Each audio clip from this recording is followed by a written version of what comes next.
The rain fell on Hanyang like a shroud, turning the packed earth of the alleyway into slick mud.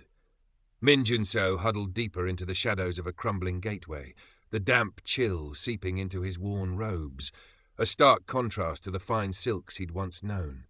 How long had it been? 2 years? 2 years since Lord Im Sankyu, with a smile as sharp as poisoned steel, had whispered accusations of treason, shattering Junso's world like brittle porcelain.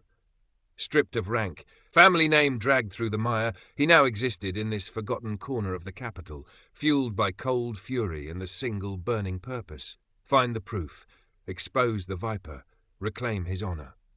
His fingers, long and suited for scholarly pursuits, clenched into a fist. They felt clumsy, roughened by tasks unbecoming of his birth, yet they held the key, a crumpled note procured at great risk, hinting at a ledger, a meticulous record of Lord Im's illicit dealings, kept not in his heavily guarded estate, but somewhere closer. They felt clumsy, roughened by tasks unbecoming of his birth, yet they held the key, a crumpled note procured at great risk, hinting at a ledger, a meticulous record of Lord Im's illicit dealings, kept not in his heavily guarded estate, but somewhere frequented by the powerful, yet veiled in discretion. The Crimson Peony Pavilion. And according to whispers, the heart of its secrets lay with its most prized bloom, the Gisaeng Jin Haewon. A dangerous path, yes, but what did he have left to lose besides the ragged edges of his life? Inside the opulent Crimson Peony Pavilion, the air hung thick with expensive perfume, the murmur of powerful men, and the delicate strains of a gayagam. Jin Haewon's fingers danced over the silk strings, each note precise, evocative, a practiced performance honed over years. Her smile, painted perfectly onto her lips, met the appreciative gaze of Lord Im Sankyu across the low table. He was older, mid-50s, his official robes immaculate, his eyes like chips of obsidian, assessing her as he would a fine vase, beautiful, valuable, and entirely his possession. "Your music grows more exquisite each time, Haewon," he murmured, his voice smooth but carrying an unmistakable edge of ownership. Haewon inclined her head gracefully. "You are too kind. My lord, I merely strive to please." Please, yes, and survive. She had risen high in this gilded cage, her beauty and wit her only weapons and shields.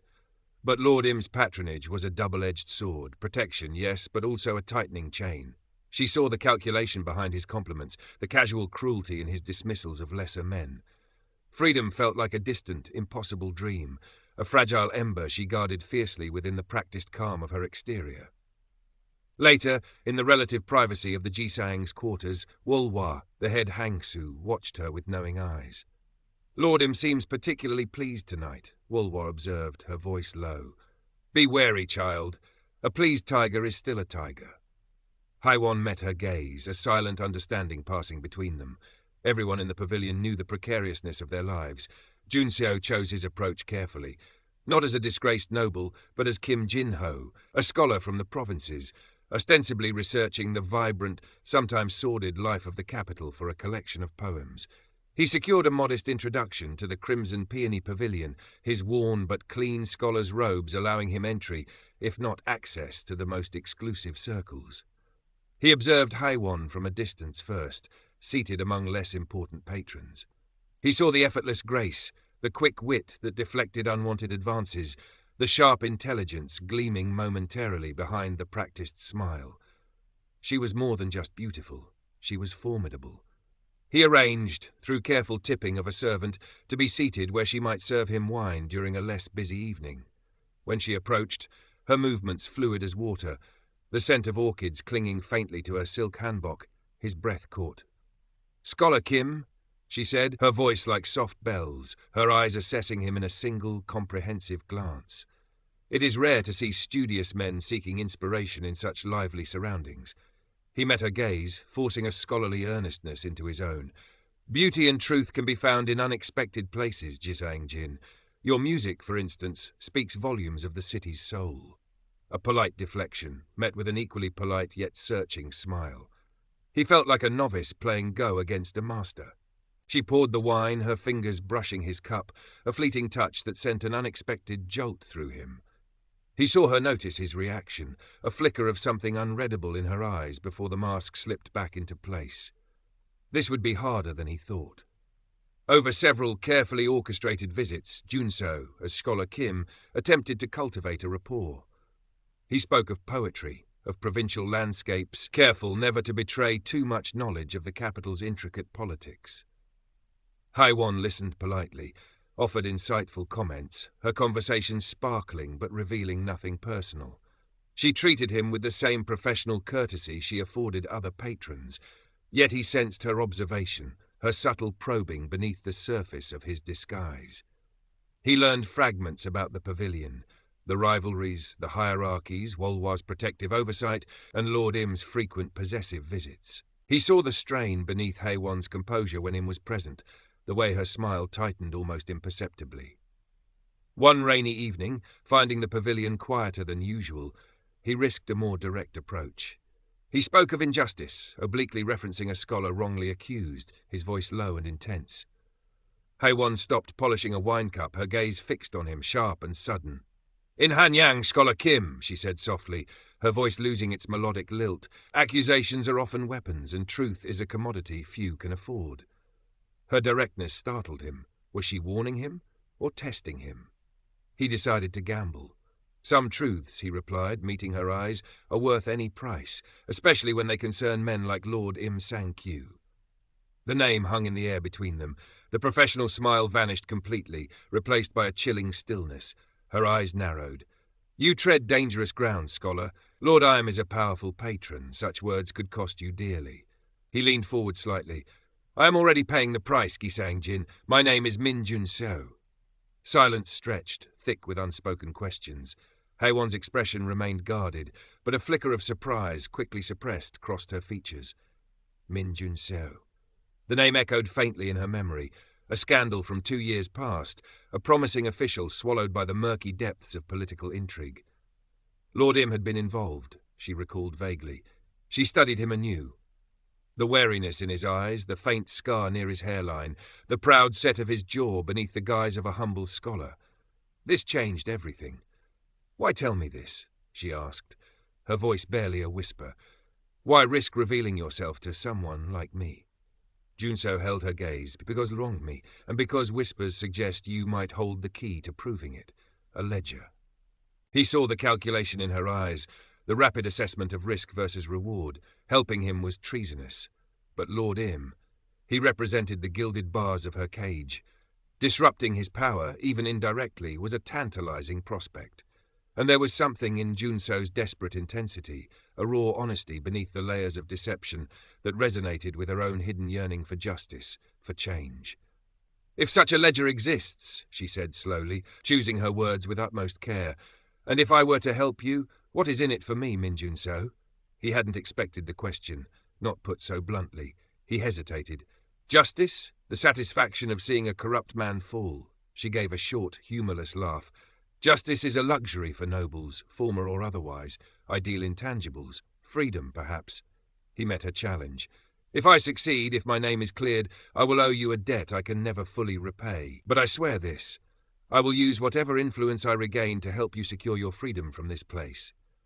It was a gamble, a promise from a man who currently had nothing. Yet, looking into his determined eyes, Haewon made her choice. "Very well, former scholar," she murmured. "Tell me what you need.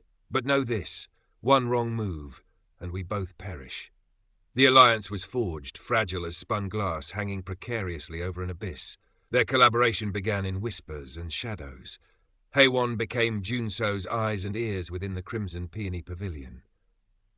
During her performances, while pouring wine or engaging in witty banter, she listened. She noted which officials met privately with Lord Im, observed the timing of his visits to the private study, Wolwa maintained for powerful patrons, gleaned fragments of conversation from servants eager for a kind word or a small coin. She passed information to Junso through coded messages left in pre-arranged locations, a folded paper tucked inside a discarded poetry book at a market stall, a specific knot tied in a ribbon left hanging from a temple prayer tree. Junso, sequestered in his hiding place, painstakingly pieced together the puzzle.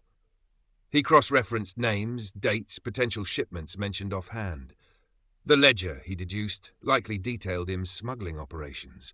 Forbidden silks. Ginseng traded illicitly across the northern border. and perhaps payoffs to other officials. Their secret meetings were fraught with tension, often held late at night in deserted corners of the city. The shared danger began to weave a strange intimacy between them. He saw past her flawless Gisaeng to the sharp mind and resilient spirit beneath. She saw beyond his disgrace to the keen intellect and unwavering sense of purpose that drove him. One night, while reviewing notes by the faint light of a single candle in a derelict temple hall, their hands brushed. The contact lingered, electric. He looked up, meeting her gaze in the flickering light.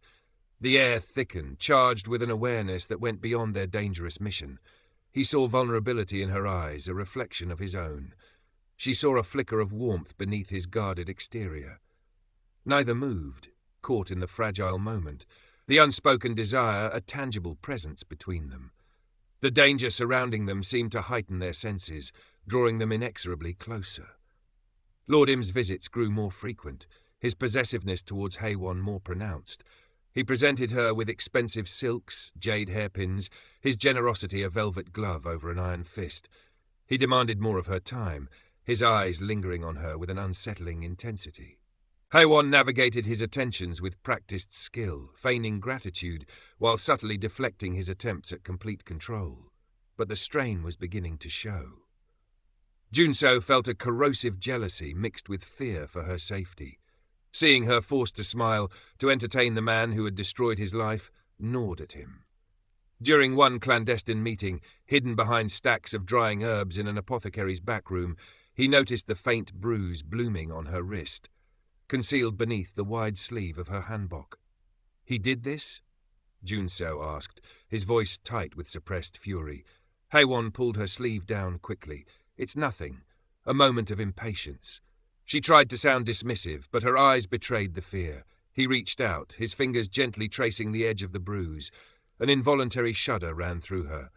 "Haewon," he murmured, his voice low, "this is too dangerous. Perhaps we should stop." She looked up at him, her gaze fierce. "Stop now? When we might be close." "Lord Im controls my life, Junso.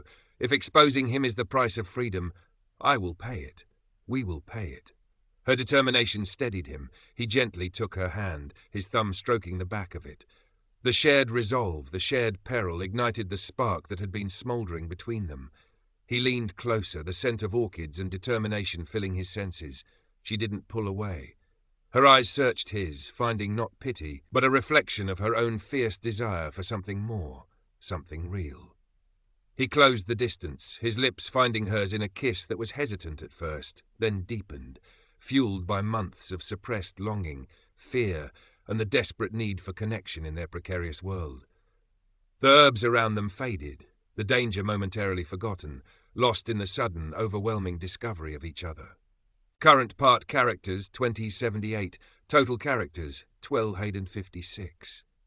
Their intimacy added a new layer of complexity, a dangerous sweetness amidst the bitterness of their lives. Stolen moments became charged not just with conspiracy, but with passion. In the dead of night, hidden away from prying eyes, they found solace and strength in each other's arms. He learned the softness beneath the silk, the vulnerability behind the practiced poise. She discovered the warmth beneath his cynicism, the fierce loyalty hidden under layers of hurt and pride. The physical act was an extension of their alliance, a desperate affirmation of life and trust in a world that offered them little of either. His touch was reverent, exploring the lines of her face, the curve of her shoulder, as if memorizing her. Her response was unguarded, a shedding of the layers she wore for the world, revealing the passionate woman beneath the accomplished Gisaeng. The contrast between her performed sensuality for patrons and the raw, genuine connection she shared with Junso was stark, highlighting the truth of their bond forged in secrecy and peril. Yet, their closeness also increased the stakes. A careless word, a lingering glance misinterpreted, could doom them both. Lord Im's suspicion seemed to sharpen. He began asking subtle questions about Haewon's time, making unexpected appearances at the pavilion. Walhua delivered a quiet warning to Haewon. "The master watches you closely. Be like water, child. Reflect what he wishes to see, but hold your true course hidden deep beneath." The ledger became their obsession. Haewon confirmed its likely location, a hidden compartment beneath a loose floorboard in Lord Im's private study within the pavilion, a room he used for sensitive discussions and, she suspected, storing incriminating items. Access was rare, security tight. But an opportunity arose. Lord Im was planning a lavish banquet to impress a visiting delegation from the capital's ministry. The pavilion would be chaotic, security potentially stretched thin. It was their best, perhaps only, chance. The night of the banquet arrived, thick with tension and forced gaiety. The Crimson Peony Pavilion buzzed with activity, silk rustling, wine flowing freely, laughter echoing, much of it brittle. Haewon, adorned in her finest emerald green hanbok, a masterpiece of silk and intricate gold embroidery, was the picture of serene beauty as she prepared to perform. Inside, her heart hammered against her ribs. Junso, disguised as a delivery servant bringing extra charcoal, had been smuggled into a small, disused storage room near the study earlier that evening, aided by Wolwa's subtle misdirection of a guard. Now he waited in darkness, every nerve alight. Haewon began her performance. Her fingers flew across the gayagum strings, the melody hauntingly beautiful, captivating the room. She danced, her movements fluid and expressive, embodying grace itself. Her eyes sought out Lord Im, holding his gaze, drawing him into the web of her artistry. He watched her, possessive pride warring with a flicker of suspicion in his eyes. He leaned closer, whispering demands for specific songs, his attention firmly fixed on her. This was her role, the captivating distraction. As the banquet reached its peak, noise levels rising, Haewon signaled subtly, a specific, prolonged note held during her song, a prearranged sign. In the darkness, Junso moved. Slipping out of the storage room, he navigated the dimly lit corridor towards the study, his scholar's hands surprisingly adept at moving silently. The door was unlocked, as Haewon had predicted. Im sometimes left it during brief absences at large events. Inside, the air was still, smelling faintly of ink and old paper. Working quickly by the sliver of moonlight filtering through the window, he located the loose floorboard Haewon had described. Prying it up carefully revealed a small, recessed compartment, and inside, bound in dark leather, lay the ledger. His heart surged. It was real. Just as Junso's fingers closed around the cool leather of the ledger, he heard footsteps approaching the study door. Panic seized him. He shoved the ledger inside his coarse servant's tunic and scrambled behind a large decorative screen in the corner, praying the shadows would conceal him. The door opened, and Lord Im entered, his face flushed with wine and irritation. He muttered something about needing a specific seal. Junso held his breath, invisible behind the screen. Back in the main hall, Haewon saw Lord Im rise abruptly and head towards the study corridor. Her blood ran cold. He couldn't go in there now. Thinking fast, she faltered in her dance, letting out a small convincing cry as she stumbled, collapsing gracefully near the table of a notoriously hot-tempered, high-ranking official known for his short fuse when disturbed. "My apologies, Excellency," she gasped, feigning dizziness. "The heat, I felt faint." The official, startled and annoyed at the disruption near him, reacted exactly as she'd hoped, bellowing for water, for attendants, creating an immediate, localized chaos that drew the attention of nearby guards and patrons. The commotion reached the corridor. Lord Im paused, frowning at the disturbance. He barked an order at a passing servant to fetch the seal for him instead, and turned back towards the banquet hall, drawn by the disruption centered around his prized Gisaeng. Seeing his chance, Junso slipped out from behind the screen, heart pounding like a war drum. He exited the study, pulling the door quietly shut, and melted back into the servant passages. He caught Wolwa's eye across a busy hallway. She gave an almost imperceptible nod before turning away, directing guards towards the contrived emergency in the main hall. Haewon, recovering with practiced fragility under the fussing of attendants, allowed herself a single shaky breath of relief. Junso had the ledger. He was out. But as she met Lord Im's sharp, assessing gaze across the room, she knew her own danger had just begun. His eyes held a new, colder suspicion. Junso didn't dare linger.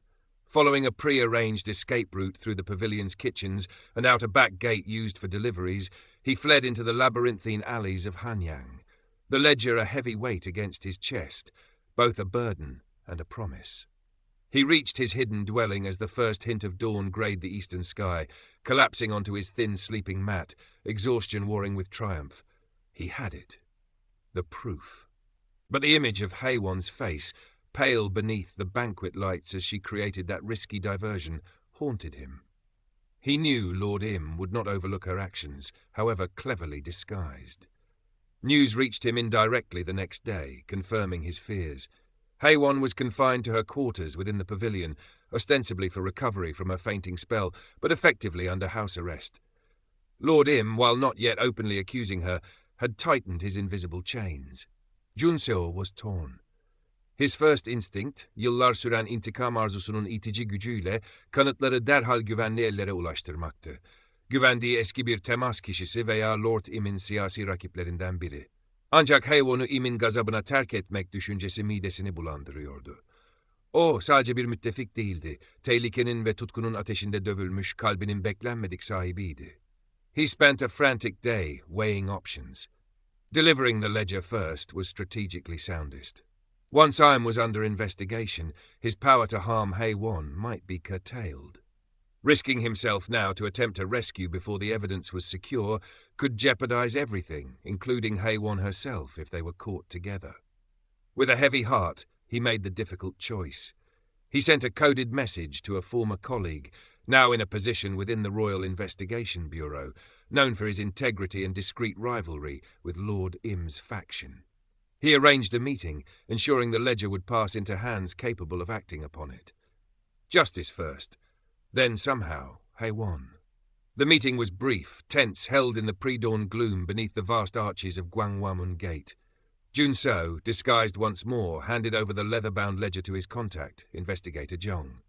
Jong's eyes widened slightly as he quickly scanned a few pages, recognizing the potential dynamite he held.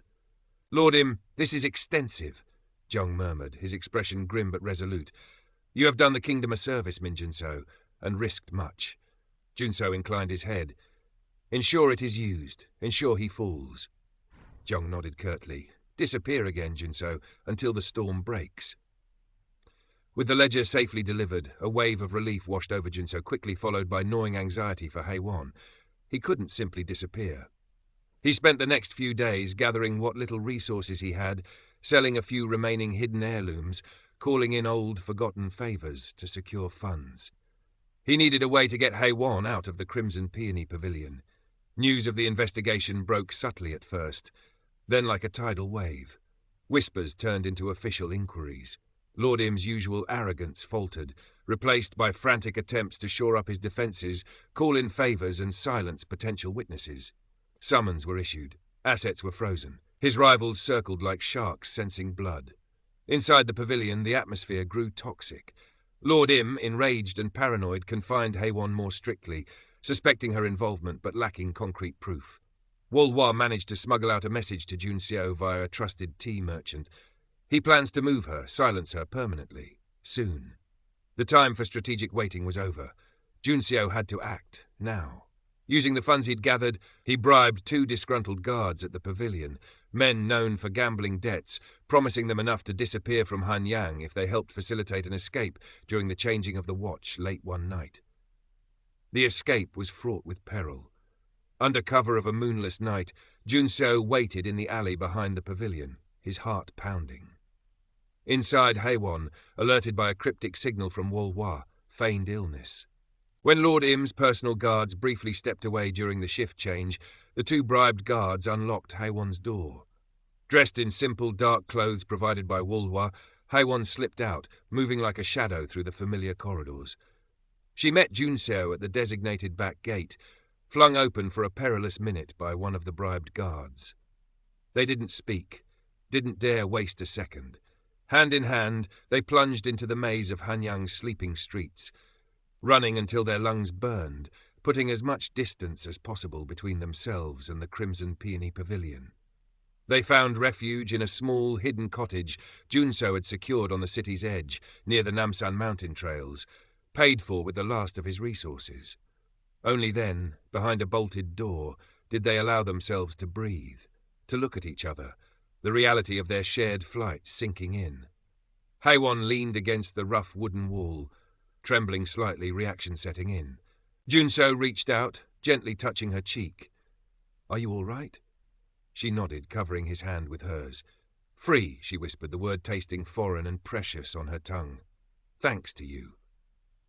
He shook his head. "We did this together." News of Lord Im's arrest came a day later. The evidence in the ledger was irrefutable. His network crumbled, allies deserting him. He was stripped of rank, his wealth confiscated, sentenced to exile on a remote island. A fate worse than death for a man of his ambition. Justice, paid for in risk and desperation, had been served. In the quiet aftermath, reality settled in. Junso's name was officially cleared by royal decree. The cloud of treason lifted, his family honour theoretically restored, but whispers lingered. Rebuilding a reputation, regaining trust within the intricate political landscape of Hanyang would be a long, arduous process. He had his name back, but little else. Haewon was free from the pavilion, free from Lord Im, but she was adrift. A former Gisaeng, even one of renowned beauty and talent, faced immense prejudice in Joseon society. Her past clung to her like a shadow, limiting her options, marking her in the eyes of the world. They stayed hidden in the small cottage for a time, the world outside readjusting to Lord Im's fall. In the quiet intimacy of their sanctuary, they talked, truly talked, sharing past hurts and future uncertainties. The passion born of danger deepened into a quieter, stronger affection, built on mutual respect and shared survival. He admired her resilience, her sharp intellect that saw the world without illusion. She valued his integrity, the core of idealism that hadn't been extinguished by betrayal, his unwavering commitment to her freedom once justice was secured. One evening, sitting by the small window, watching the moon rise over the Namsun pines, Junso took her hand. "Haewon," he began, his voice serious, "my name is restored, but my path ahead is uncertain. I have little to offer." She turned to him, her eyes clear in the moonlight. "And I am a woman without a place in the society you belong to, a former Gisaeng." The unspoken question hung between them. What future could they possibly have together? The societal chasm seemed insurmountable. He met her gaze, his own reflecting the understanding of the obstacles they faced. "Society may not accept us easily," Junso admitted, his grip tightening on her hand. "Staying in Hanyang, it would mean constant scrutiny, judgment, for both of us. My restored honour would be tainted in their eyes by association, and your freedom would feel like another kind of cage, watched and whispered about." He looked out at the dark silhouette of the mountains. "But Hanyang is not the entire world." Haewon searched his face. "What are you saying?" "I am saying," he continued, turning back to her, his eyes earnest, "that honour is not just about titles or reputation bestowed by others. It's about living truthfully. And my truth, Haewon, is that my life was meaningless shadows until you brought light and purpose back into it. My freedom would be hollow without yours." He paused, taking a deep breath.